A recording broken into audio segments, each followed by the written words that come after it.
আমার সাথে যদি বসতে চায় তাহলে আমি বসতে রাজি। তারা যদি এখনও আসতে চায়, কথা বলতে চায়, আমি তাদের সাথে কথা বলতে চাই, তাদের কথা শুনতে চাই, তাদের দাবির কী কী বাকি আছে আমি এটা শুনতে চাই, এবং যেটা আমাদের সাধ্যমতো সেটা আমি পূরণ করতে চাই।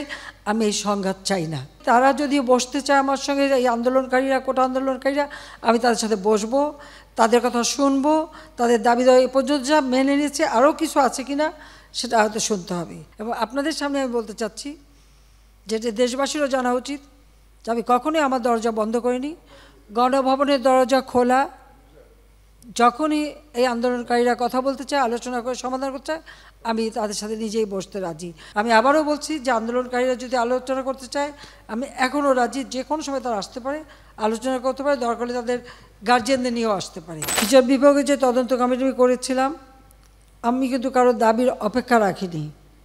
কারণ আমি চাই যারা এর সঙ্গে জড়িত, সে যেই হোক, সে পুলিশই হোক বা অন্য যে কেউ হোক,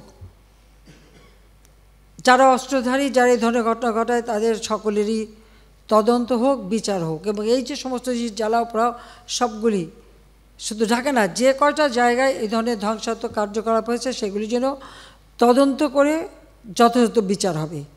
তার জন্য আমি যে জুডিশিয়াল কমিটি করে দিয়েছিলাম, সেটা আরও 2 জন নিয়োগ দিয়ে এটাকে 3 সদস্য বিশিষ্ট আমরা করে তাদের কর্মপরিধিটাও বাড়ালাম, সময়টাও বাড়িয়ে দিলাম, যাতে যথাযথভাবে এটা তদন্ত হয়।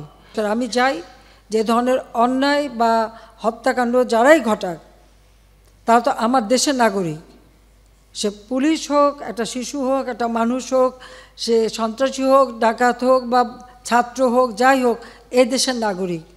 আমি এর যথাযথ তদন্ত করে তাদের বিচার হবে, আমি সেটাই চাই। যে হত্যাকাণ্ডের সাথে জড়িতদের অবশ্যই বিচার করা হবে।